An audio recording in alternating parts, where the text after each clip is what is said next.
So we've been doing these vaezes on hardship, and it seemed like a good time to have a conversation about how that fits into our lives and what that means for us as Alwaezas and mental health practitioners and moms and people in the Jamat and just humans.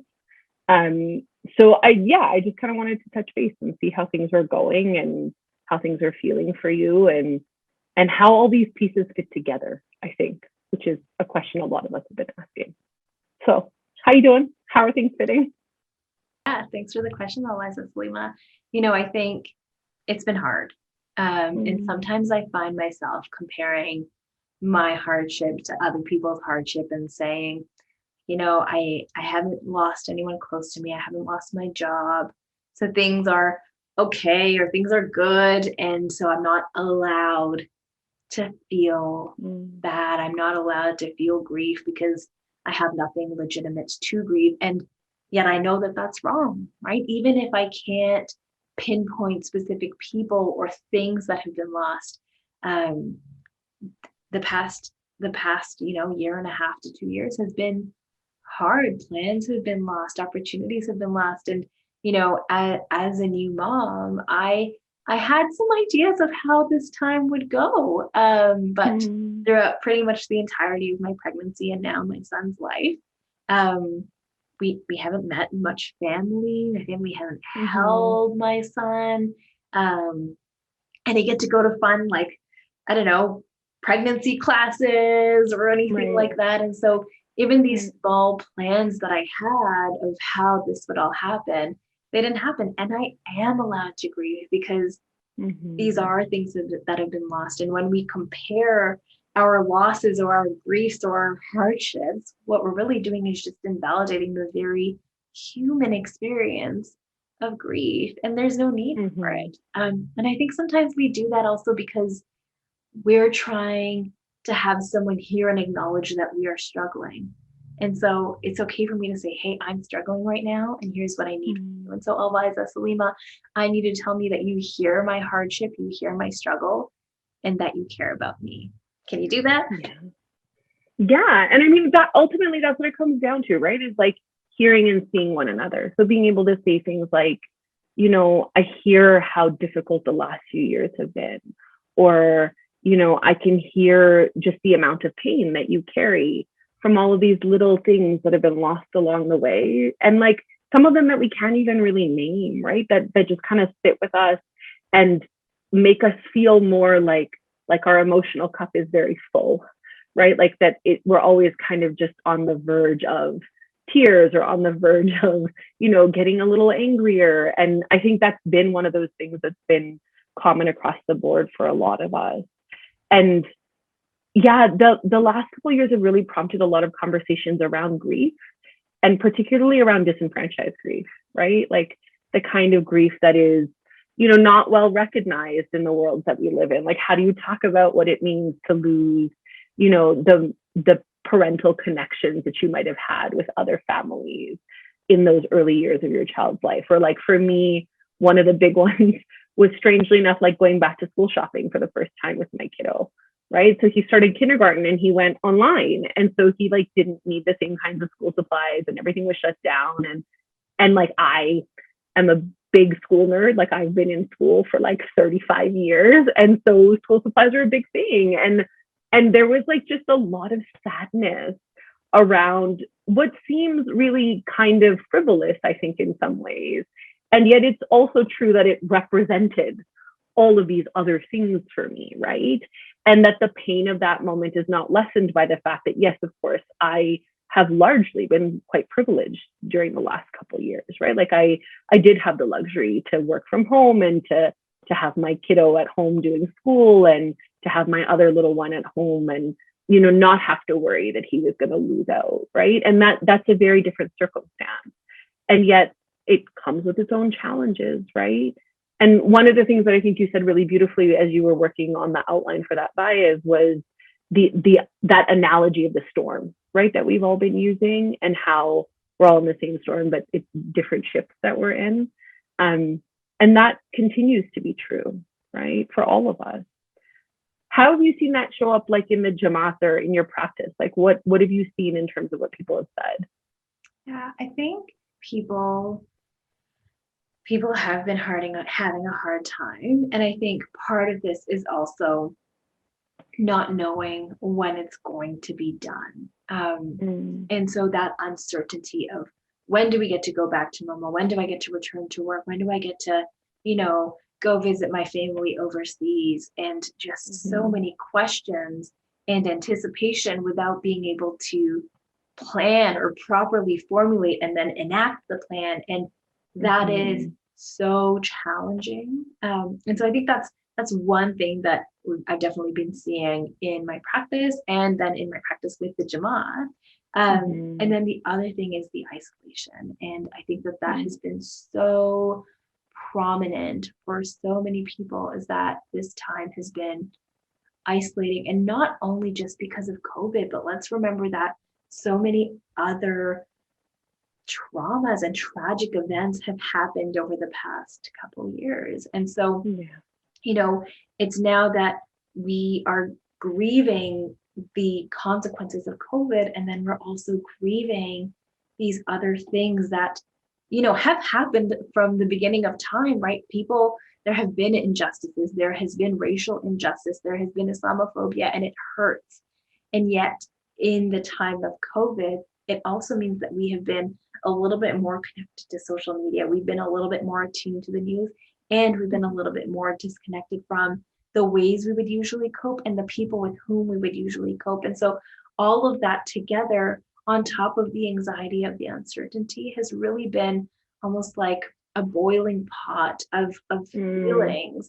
And you were just talking about, being on the verge of tears. And I remember for almost the entire week after I learned about that Muslim family in Lennon, Ontario, who was killed, I was on the verge of tears pretty much the entire week, and I could not tell you why. I mean, it was at the same time that the first set of children's bodies were found at the site of the residential schools. And I mean, I knew that history. I know that history. And so that was not surprising. And then there was also the family that was killed, and just that the compounding loss and frustration and confusion that came with that. And any little thing just made me tear up. And it wasn't until I was able to slow down and really acknowledge my feelings around it, and that it wasn't just a single event or a single two events. It was everything, and why our world continues to exist this way, and how maddening it is that we can't just all live together in peace, harmony, equity, and love each other as the beautiful creations of Allah that we are. Like, why do we need to treat each other this way? It makes no sense to me. And so, I mean, clearly I'm still affected by that, but it's just so hard. And so for all of us, no matter how we are affected by any of these single things, it's never just a single thing, because we bring with us our values, our beliefs, our traumas, our histories, our social locations and identities. And all of that together is shaping each and every single experience day to day that we're having. And so it has been hard, and it has been hard for all of us.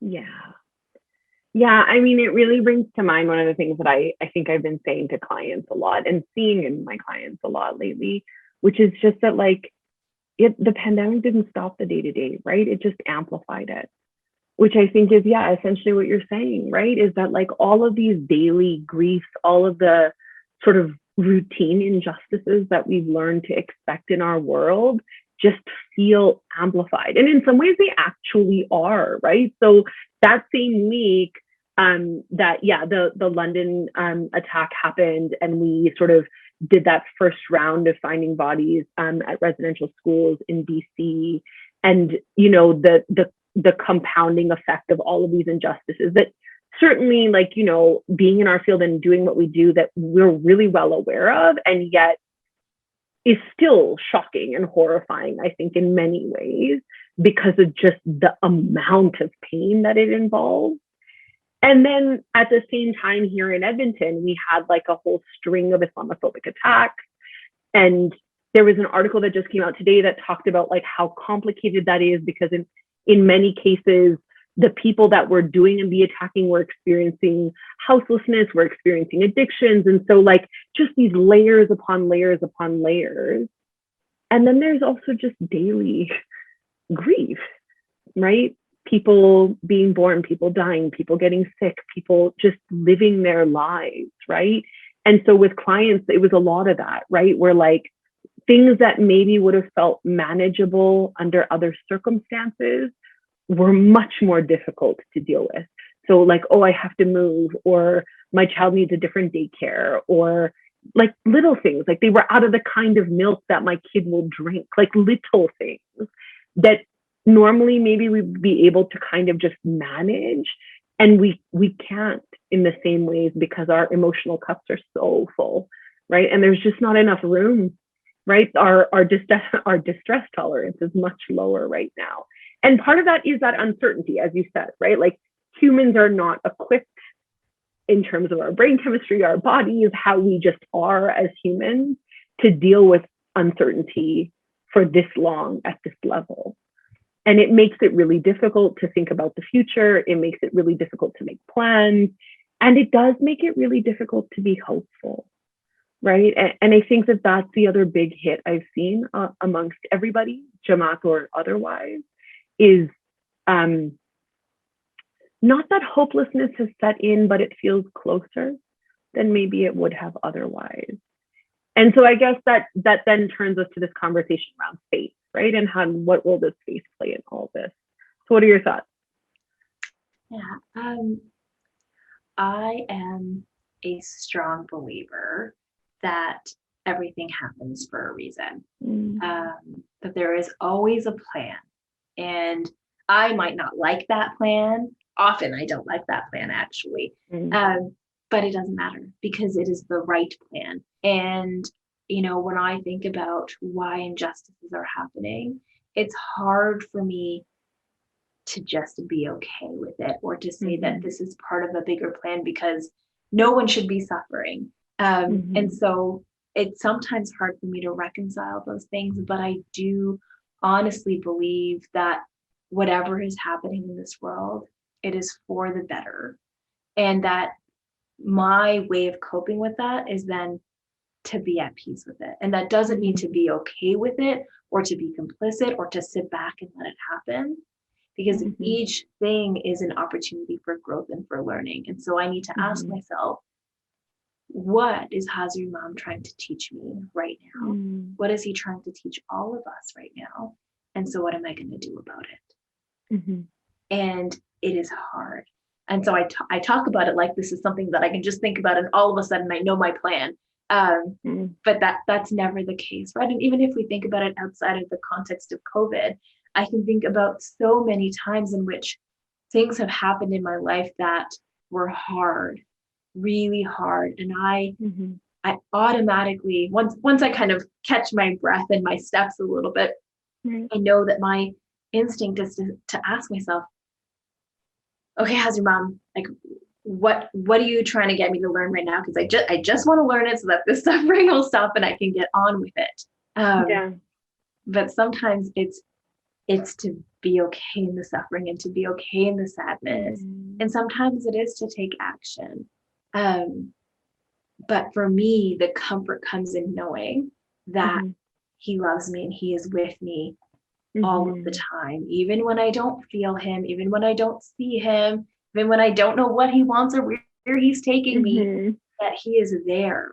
And so as long as I am bringing myself with my values and my beliefs and my love, that he is going to take me in the direction I need to go, even when I have no idea what that direction is, even if it's in the opposite direction of the one that I thought he was trying to take me in. He is with me. He is holding me, guiding me, protecting me. And so that can bring me peace. That can bring me reassurance. And I'm still allowed to feel all of my other feelings, because those are part and parcel of who I am and how I'm supposed to be on this journey. But what about you, Alwaeza, Salima? Like, how do you make sense of all of this within the context of our faith? Yeah, I mean, as you were talking, two things occurred to me. So one is this idea of the complexity of human emotions and how they sit with one another, right? So one of my favorite pieces of guidance from me and mom is about this idea that faith can give you a source of happiness that coexists with worry, with fear, with sadness, with just being human, right? With the reality of human emotions, right? That you may be sad and you may be worried. And that doesn't necessarily mean that you are also unhappy, that happiness can coexist those things. And whenever I'm trying to explain this to a client, I rely quite heavily on Inside Out, right? The Disney movie, because that's one of the big lessons, is that part of maturing as a human is that you have memories and experiences that are multivalent, that have a variety of emotions all kind of jumbled in together. And that learning to manage that complexity is part of human growth, right? And so it makes total sense to me that being a mom would talk about feelings in that way. And I think it does speak to an ability to sit with discomfort and also still find solace and comfort in faith. And at the same time, as humans, we struggle with that, right? Like it's a hard thing. And we do like black and white answers, particularly when there's so much uncertainty in our world. We want to know yes or no, or it will end on this day, or, the storm is done and we're coming out, right? Like, and I think that's a really good thing. So I remember really on in the pandemic, the verse of Quran that a lot of people were using was that verse that says, Allah does not burden the soul beyond what it can bear. And I struggled with that verse in the early days of the pandemic a lot, particularly because it was being used in some ways as a form of spiritual bypassing, right? Which is the other way that I think conversations around meaning and purpose can sometimes happen, right? When we say that everything happens for a reason, it is sometimes used as a way around the difficult things. And I don't think that's the point, right? I actually don't think that's the point of the verse either. I think what faith can do is give us perspective. So for me, when I look at like injustice, for example, and doing the kind of work that I do in the communities that I do, that's an all day, everyday thing, right? And it is easy to feel discouraged. So I have to be able to take a step back, and I have to be able to see justice in a longer arc. Because if I don't, I will lose the ability to do the work, right? And I think that's true of just humans, is when we lose perspective, when we lose our ability to make meaning, that's when we really struggle, right? And I think it has been one of the big challenges of the last couple of years, is that in a lot of ways, our ability to make meaning out of this has sometimes been impaired, right? And religion is one of our best meaning-making tools as humans. Like, it's one of the things that, as a scholar of religion, right, like that we know about how religion works. Part of what makes it work is that it helps us make meaning, right? And so for you, that looks like having this sense of like Lola's plan. For me, maybe it is sort of like the long arc of justice and being able to see that through a faith-based lens. So I like fundamentally believe that Allah has a vision for us that leans in that direction, and that humans are inherently good and will also lean in that direction in spite of the things that happen in between, right? And it also, I think, allows for space for human action then, right? Whether that's at an individual level, how am I working through my feelings? What am I doing to take care of myself and those around me? But also at societal levels, what am I doing to ensure that the vision of justice that we believe in as Muslims, as Ismailis, is something that's actually coming to fruition? And that applies to how we deal with a pandemic, and that applies to how we speak to our neighbors, and that applies to how we treat our kids, right? And I think faith is incredibly good at that, right? Like that is one of the things that faith does well. And it's just finding the balance, I think, between allowing faith to be that resource, but not using it as a weapon against one another, or a way to force people to feel better when they don't, or to force meaning upon another. I was doing a session with folks from the US last week, 2 other Alwaezas who are also mental health professionals who are lovely. And one of the points of the conversation was, there is a certain kind of coercive violence enforcing meaning on one another. And that part of faith is allowing each member of that tradition to make their own meaning from the resources that our faith provides.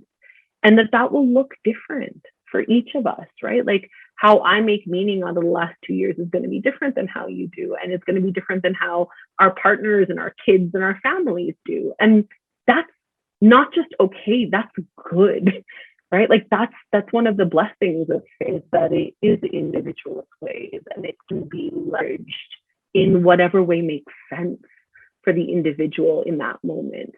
Right. And so I think that other thing a lot of us have been dealing with is like that balance between how do I keep my faith as this incredible resource of comfort, of solace, of support, and also recognize that just because it works that way for me doesn't mean that will be the way that it works for others, and that others might come to meanings in different ways, and that's okay, right? Like that's as it should be.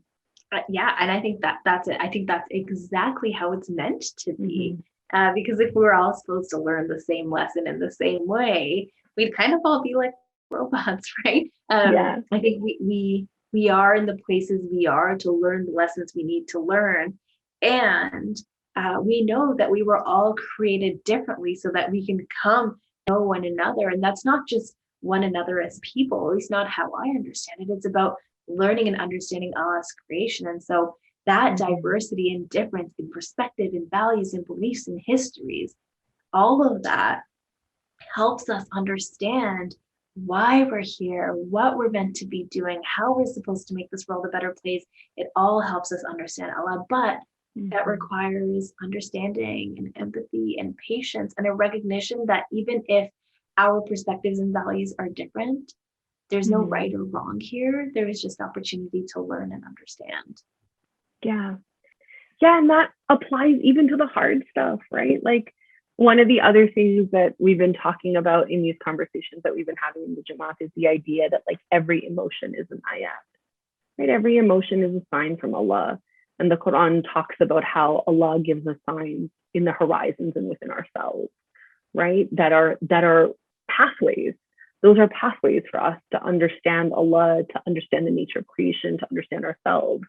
And that includes the hard stuff, right? Like it's really difficult to think about like anger as a sign from Allah or pain as a sign from Allah, right? But they are. And we know this, right? As mental health practitioners, it's one of like the first pillars of our work, right? That every feeling is valid in the sense that it tells us something. And so pain in the body tells us that part is tending, and emotional pain and spiritual pain tell us the same thing, that there are things that need tending, right? And that those things need, air, and they need to be cleaned, and they need to be stitched together, and they need to be cared for. And I think we're really good at doing that physically, and we just sometimes really struggle with it emotionally.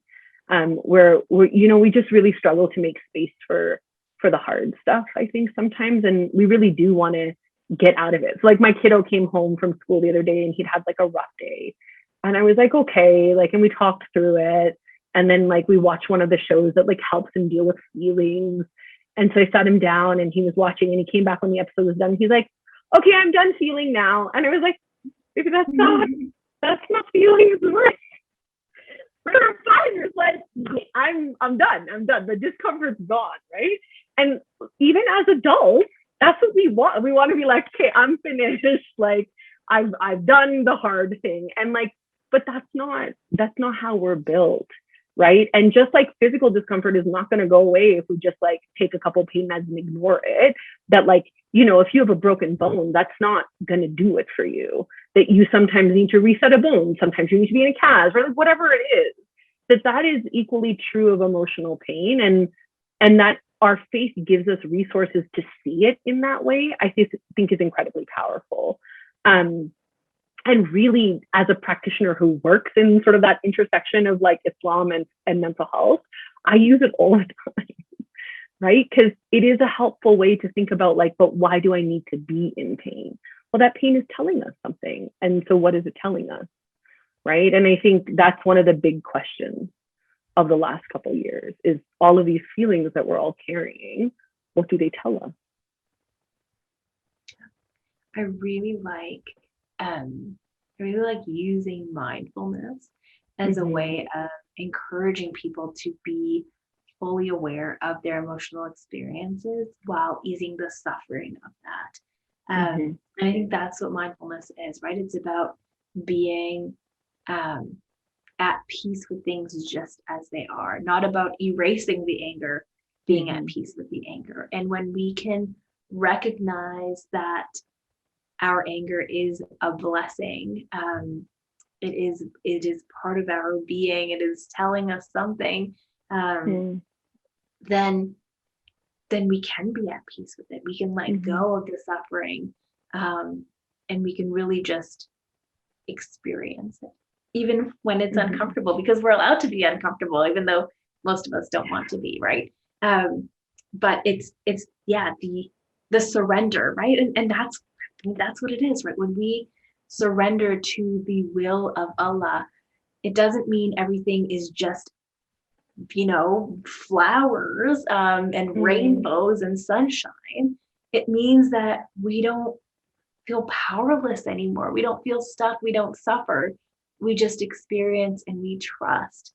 And of course, this is hard to do, but when we can remember that is a really helpful pathway to live, then we can seek solace in that. We can just lean into it. We can lean in with love and with trust, and our suffering does go away. And so, I really like that. And I talk to my clients about mindfulness all of the time, and when we can talk about that as surrender, as an easing of suffering,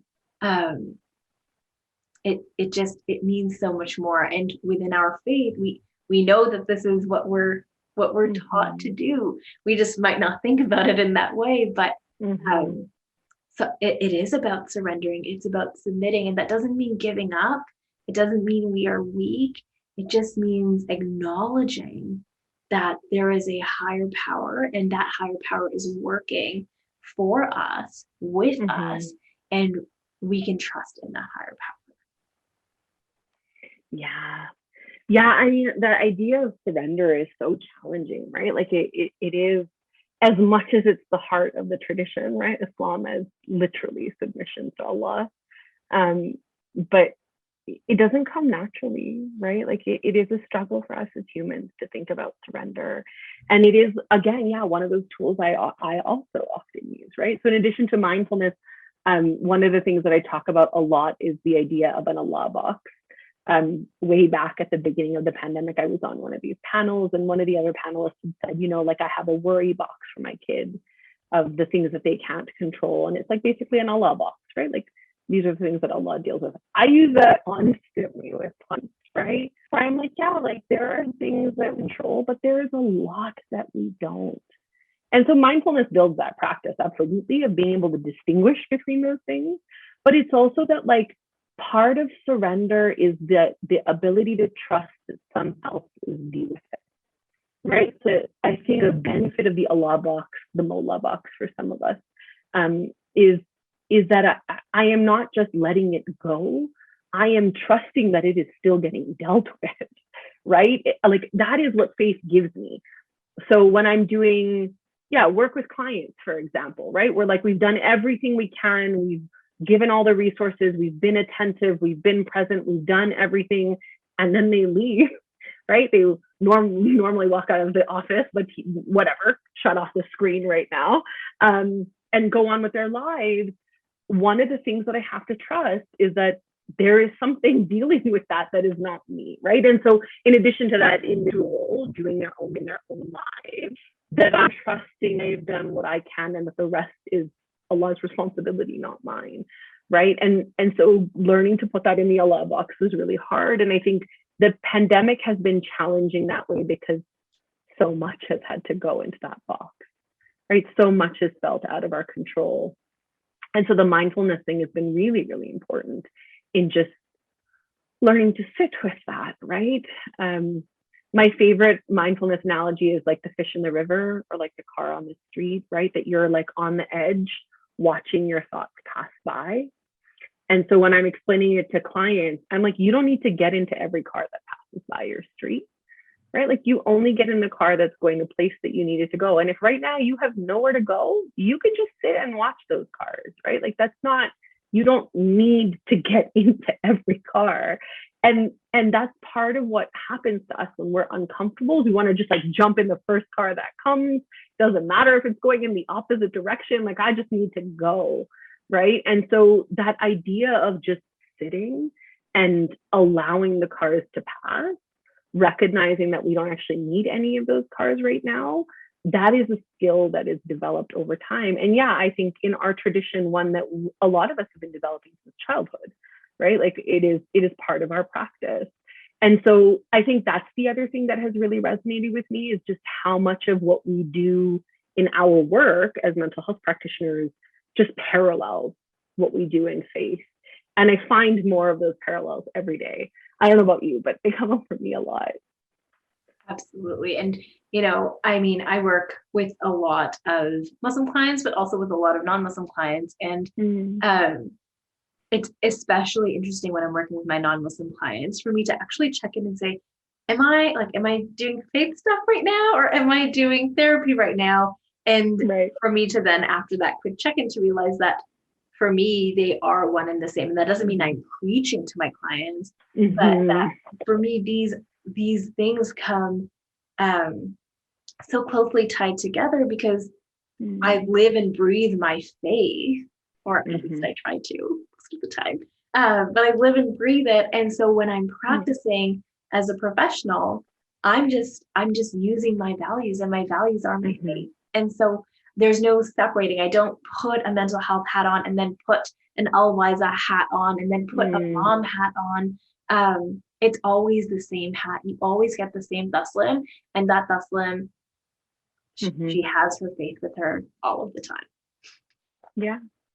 Yeah. And I think like that's when I think about what authenticity means in these kinds of spaces, particularly when things are hard, it is like being able to show up as you are with all of your pieces present, right? And so it is often that like it's not as though you leave, parts of you at the door. Sometimes particular parts get, first billing, like they're at the front, right? When I'm a mental health practitioner, that's the lens that is predominant, but it's never to the exclusion of all of my other pieces, right? And I mean, it does make it, I think it allows for what I call ethical coherence, right? That like our ethics are the same across the board. And so our choices reflect that across the board. And that allows for a more coherent life. And I think that's the other thing, right? Like the last couple of years have been so jarring because so much of what we normally do is fractured. And so we're looking for points of certainty, things that are stable and solid and that we can keep with us. And I do think things like our ethical framework and the faith and, the presence of the imam in our lives, those are the solid ground that I always build on, right? Like those are things that are not moving. And no matter what happens out in the world, those things continue to be stable ground for me. And that I think has really been reinforced the last couple of years, that whether or not we have a physical place in which we can gather and worship, that internal piece around faith, around ethics, around how I see myself, how I see the world, that all stays the same. And it has been, I think, the anchor of certainty in the storm. I think that's really beautiful, Alwaeza. And, I think about how some of us find that a little harder to do than others, right? And so, when we think about that concept of ethical coherence or being able to live and breathe what is important to us, when we lose the structures around it, some of us also lose the process, the importance of it. And I think that is a huge source of distress, not necessarily because we don't know how, but because we don't even realize that we've lost it. There's just disconnection and void. And so for some of us, we've been able to still feel that connection, still practice our faith at home, or still connect with people or find joy in our work. And for others, that hasn't necessarily been the case. And so it's not only the loss of like the destination, but it's also the loss of the process and the meaning behind it. And I think so much of that has to do with like, I don't know, maybe like creativity and cognitive flexibility. But I like the analogy of like, two kids who are going on an adventure to the zoo and the car breaks down, and one kid is really disappointed because they didn't get to go to the zoo, and the other one is still having so much fun because it's still the adventure, right? It's while we often think about it as going to Jamat kind of is the zoo, it's really about the adventure, right? How do we still connect and make the most of each moment as a moment of faith? But when we are stuck in the not being able to go to Jamat or not being able to do the thing we thought we were supposed to and wanted to do, that there's grief in that. And I think that comes back to that idea of the surrender, of acceptance, and of flexibility, of adapting. And of course, that is hard. I talk about it as if it is easy, but it isn't. And even though we have been going through this for, almost 2 years now, it's still hard, and it still brings so much pain. And for so many of us, we're still trying to figure out what it means and how to regain those connections. And I always try to remind myself, how can I be the kid in the car who wants the adventure more than the zoo? When I remind myself of that, I feel like I get some choice back, and I feel like I get some power back. I get to make the most out of every situation. I get to make meaning out of every situation. So what meaning do I want to make out of this? And where do I want to find my joy, my happiness, and my satisfaction in all of this? But of course, again, easier said than done. Yeah. I mean, I think, that's totally fair, right? Like that we do often miss that piece about the journey. And sometimes the bumps are the more important pieces, right? And it's also that's really hard for humans to accept. Like, I'm not good at that. Like, I'm terrible at that, right? Like, I'm terrible at recognizing like, this flat tire can actually be part of the bigger story. And like, it's only in hindsight, right? Because it's in hindsight that you can see how those pieces fit together. And I think to that extent, like, I do like to like, I don't know, call myself out a little bit here, because like I recognize that I'm still coming from a place of a lot of privilege, right? So it's easier for me to talk about things as though, surrender comes more easily, or, the ability to make meaning comes a bit more easily, because things have been easier in some ways than they might be for others, right? And without, I think, minimizing the potency of what I feel for me, right? That it is still true that I think it is easier for me to say that than, folks who have dealt with multiple barriers in ways that I have not, right? And I think that's the other reality of this pandemic, is it has really shown the cracks. I think a lot of us on the front lines already knew we're there, but I think it's just become really glaringly obvious. And one of the things that I have been learning to accept is that even though faith is such an important resource for me, and it helps me make sense and make meaning, that it hasn't been for everyone, right? And so that in cases where faith has been a source of heartache for some people, where it has been used against them, where they haven't felt included, that like those are also valid experiences. And that even though I make meaning out of my faith in ways that are incredibly potent, and that I support others in doing that, I recognize that it doesn't work for everybody, right? And that is also a valid journey, even if it's not mine.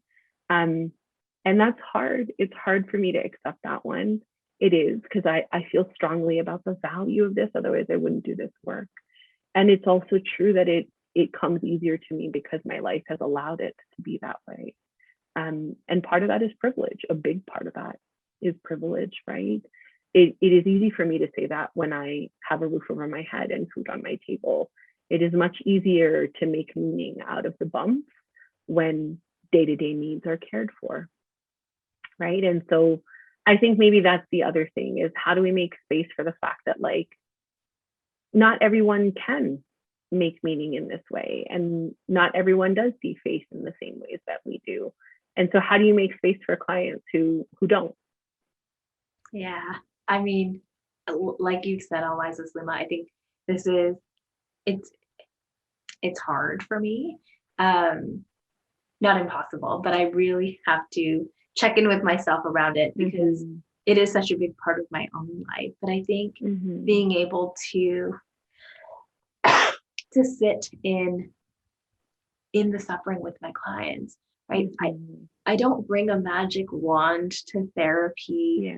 I bring myself. And even though sometimes I wish that things would be different for my clients, I think just showing up for them, being there for them, and helping them find meaning in other things, whether it's faith, whether it's family, whether it's working out, it doesn't matter, because it's not my journey, and it's not my road to impose, or my path to impose. And that's not why people come to see me, right? They come to see me because they want someone on their journey with them. And I'm honored that people choose me to be their companion on their journeys. So I think that's the first thing. And I think the other thing that is so important to acknowledge is that there's this component of making meaning of hardship. And we're talking about mental health, and we're talking about emotional health, but then there's also the component of mental illness, which is different. And faith still has a place to play, because we're still talking about hardship. But when mental illness distorts our perception of reality, so that the way we're seeing things is different than the way they are, or the way we're feeling things, makes it hard to understand things in the way that other people are understanding them. Then we can still find ways to make meaning of the hardship, but that becomes so much harder when we're not at the same level as we usually are. And so our emotional strength, our emotional capacity, our thinking capacity, all of that can be compromised when we're experiencing mental illness. And so we can't use the same strategies and see that kind of resilience and hope come through, because we're at a different baseline. And so we can continue to use these strategies, and they will help, but they probably won't solve. They probably won't be enough. And so being able to recognize that if that's where a client of mine is at, I need to be having a very different conversation with them than a client who is struggling with the right now, but can see things in the same way that many of us can, and can still see the hope, even though they are struggling with it. And that one is a hard one too, because I know I just want people to find their peace and to stop their struggle, and to find their meaning. And for some people that comes harder than for others. And when I have clients who are experiencing mental illness, they just don't see things, or often don't see things in the way that I do. And so I, again, can't impose a path on them. I can't impose a journey on them, just the way I can't for anyone else. I have to meet my clients where they are at and support them in the ways that they want and need me to. That's my job, not to get people on the feel better train, because not everyone is on that train. And again, I don't know what that journey looks like for anybody. I'm just their companion.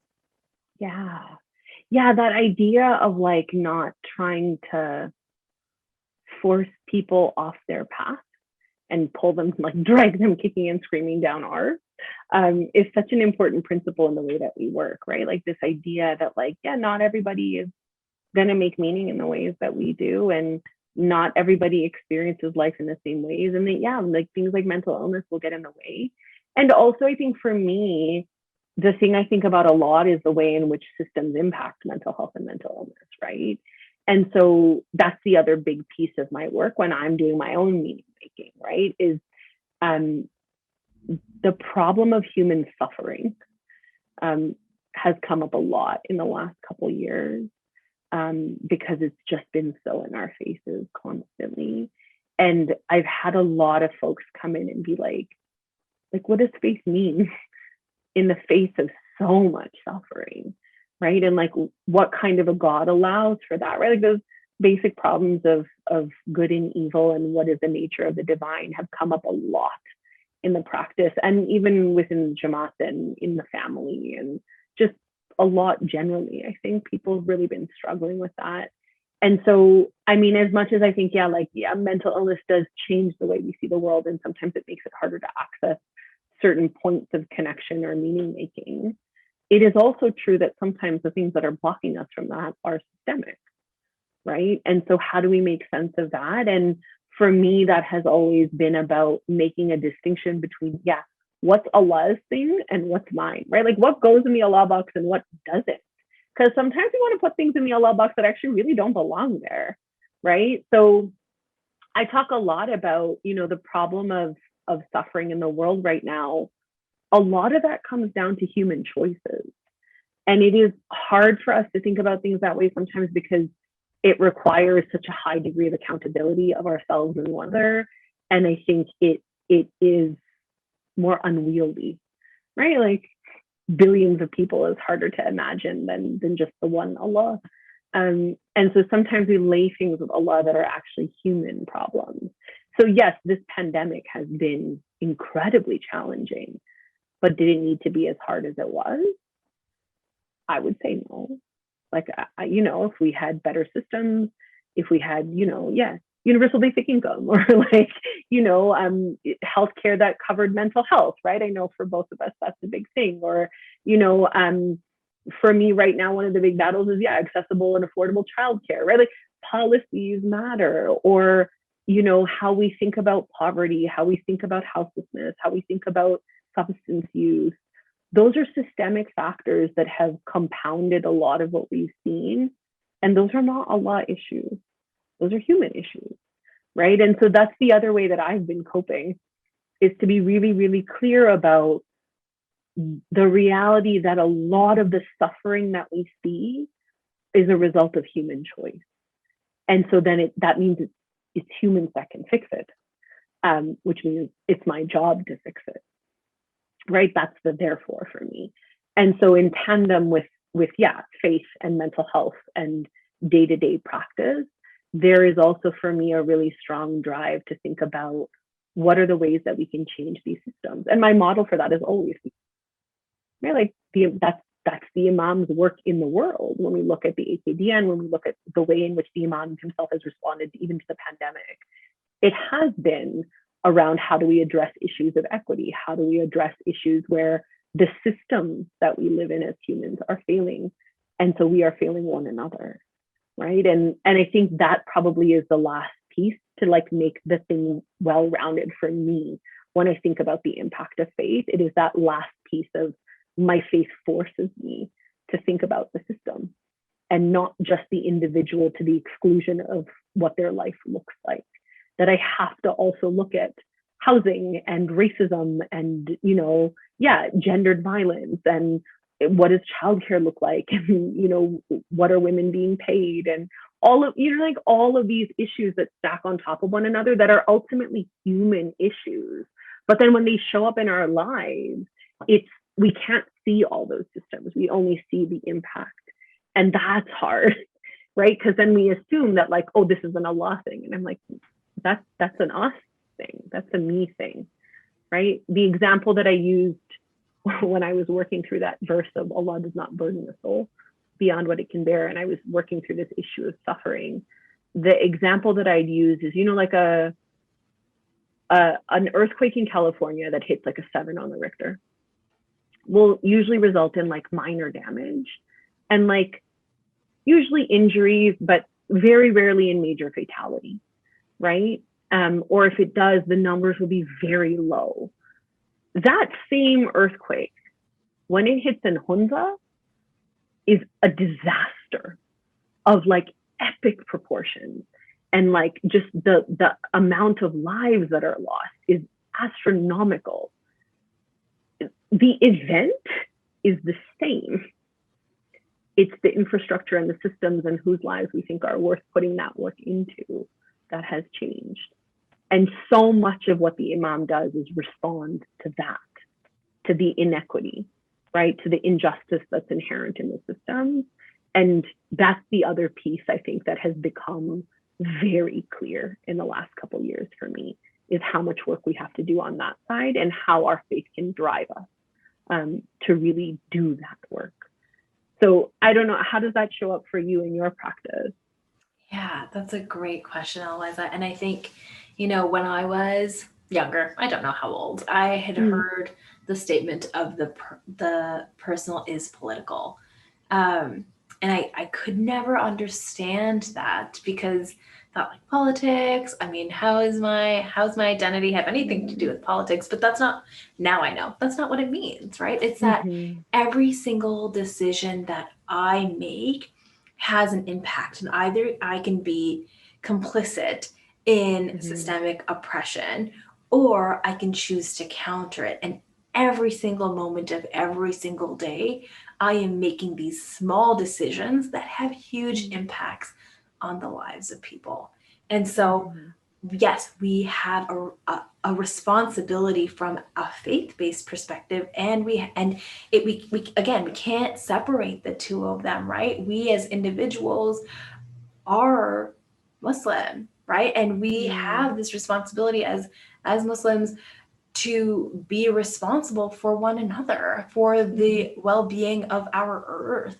And so we have to think of each of the decisions we make as political ones. And so when and that goes back to that idea of, yanking a client on the journey we think that they're supposed to be on. I can't do that, because that is still a political move of me thinking I know what's better for someone than they know for themselves. And that's what gets us into a lot of these messes in the first place, is thinking that anyone is better or knows better than anyone else. We are all collaborators. And when we make assumptions that we know what is best or we can do best for others, we dismiss their own expert value, their own expert knowledge. And so I have the responsibility as an individual human to make sure that each of my personal decisions are political, and that I am making the right decision, and the decision that my imam would want me to make. And then as a practitioner, I need to continue to live and breathe that, so that I am never suggesting that anyone's journey is not their own, or that I know what is best or better for anyone than themselves, or that I know someone better than they know themselves, because I absolutely do not. And the moment I start to believe that, I'm potentially doing harm, and I'm enacting the same systems that so many people have had to survive their whole lives. It's my responsibility as a professional to create a space in which I hear and I see people for who they are and what they bring to the table. And it's usually so full of beauty and resilience and strength. But the moment I take that oppressor lens that so many people have embedded into my mind, society has embedded into my mind, I lose sight of that. And I see people as weak and vulnerable, but they are not. And so I have to actively undo the learning of society, or that society has taught and done to me. And that move has to be a political one too, because otherwise I'm not doing my job properly. Okay, so I want to end on I think that's a good note, but I'm wondering if you have, I'll give you mine, so I'll give you a second to think about it, because I think I'm putting you on the spot. But I'm wondering if you have sort of like a standby quote that you go to, or a verse of Quran, or something that helps you when you're working through kind of just like the weight of it all. And I'll give you my two, okay? Because so the first is Surah Duha, which is actually what this pendant is. This was the pendant my mom got for me when I became an Alwaeza. And Surah Duha is one of my favorite verses of the Quran, surahs of the Quran. And it talks about the way Allah is with us, even when we are unsure, even when we are suffering, even when we feel like we're doing this alone. And it has been particularly potent for me the last couple years, because I think a lot of us have felt that, like that isolation has been so intense, I think, and this sense of being forsaken, I think, has been so potent in the practice the last couple years. And so Duha is the place that I go for the reminder that I need, and because it's beautiful and poetic. And the other place I go is a quote of a quote, basically, about the Talmud, that says, don't be daunted by the brokenness of the world. Do justly now, love mercy now. And that essentially, yeah, it is not up to us to complete the work, nor can we abandon it, right? That we all have pieces that we can contribute to making this world more just and better, and that is a calling of faith for all of us that are people of faith, but all of us as humans, right? That we are all part of this journey, and that we have a responsibility for one another. And I think that is a deeply faithful ethos, like it runs across traditions, and it's also a deeply Islamic and Ismaili one. Like it's very much a part of how we think about faith and world. And so those have been my two this year. Do you have one off the top of your head? I mean, it's kind of basic, but I'll go for it. And I mean, it's not, anyways. When I'm having a hard time, or when I am trying to support others, my most helpful reminder is that my mom is always with me, and that you know, through my struggles, through my successes, he's always with me, and he reminds us of that regularly, and that there is nothing too big that would stop his love and his protection. His hand is on my shoulders, he's guiding me. And something my mom used to say to me, and I remember it, when I used to have an exam, she would say, may Hazri Mom's hand guide your hand on that exam. And that stays with me, because it always is, right? And it always is. It's just a matter of me remembering that it is. Right. And I think that's what we forget. He's always there. We just need to remember that. And his firmans of that reminder are something that stay with me all of the time and bring me a sense of comfort and reassurance. That's beautiful. Thank you for such a lovely conversation, Alwaeza. It's always fun. Yeah, it is. Okay, and we'll chat soon, inshallah. Allie with it. Yeah,